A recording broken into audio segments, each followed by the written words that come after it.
মংলা বন্দর কর্তৃপক্ষের ৭৫তম প্রতিষ্ঠাবার্ষিকী উপলক্ষে বসুন্ধরা গ্রুপের 2 প্রতিষ্ঠানকে সম্মাননা দেওয়া হয়েছে। সোমবার 1 ডিসেম্বর আয়োজিত অনুষ্ঠানে বন্দর কর্তৃপক্ষের chairman rear admiral Shahin Rahman সম্মাননা ক্রেস্ট তুলে দেন। বসুন্ধরা গ্রুপের পক্ষে সম্মাননা গ্রহণ করেন সাফওয়ান বসুন্ধরা গ্লোবালের ম্যানেজার SM আফজাল ইবনে জাহান।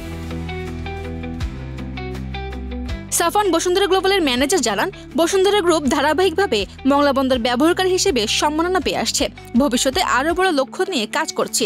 আমাদের অগ্রগতির পেছনে গ্রুপ চেয়ারম্যানের ভিশনারি নেতৃত্ব অন্যতম অনুপ্রেরণা। এই সাফল্যের পেছনে অবশ্যই আমাদের honourable chairman sir Safwan Bashundhara global Safwan সোবান স্যারের কৃতিত্ব, তার দূরদর্শী এবং বাংলাদেশ এবং বাংলাদেশের মানুষের কল্যাণের জন্য যে চিন্তা ভাবনা এবং ওনার সর্বপ্রচেষ্টা, এর অংশ হিসাবে আমরা আমাদের ব্যবসা এবং ব্যবসায়িক প্রতিষ্ঠানগুলো অগ্রগতি হচ্ছে এবং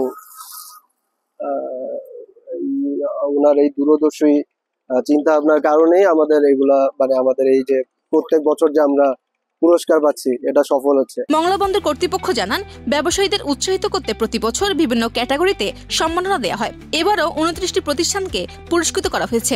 বসুন্ধরা মাল্টি ট্রেডিং ও টগি শিপিং তাদের মধ্যে অন্যতম। ভবিষ্যতে এই কার্যক্রম অব্যাহত থাকবে।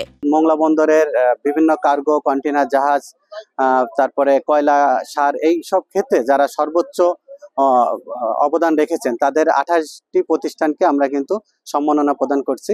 এছাড়াও মংলা বন্দরের কর্মকর্তা কর্মচারীদের মধ্যে যারা ভালো কাজ করেছে, অর্থাৎ ঝুঁকিপূর্ণ এবং কৃতিত্বপূর্ণ কাজ করেছে, তাদেরকে কিন্তু আমরা এই সম্মাননা প্রদান করছি। 25 লাখ মেট্রিক টন কাঁচামাল আমদানির জন্য বসুন্ধরা মাল্টি ট্রেডিং এবং বন্দরে 71টি জাহাজ পরিচালনার জন্য টগি শিপিং অ্যান্ড লজিস্টিক লিমিটেডকে সম্মাননা প্রদান করা হয়।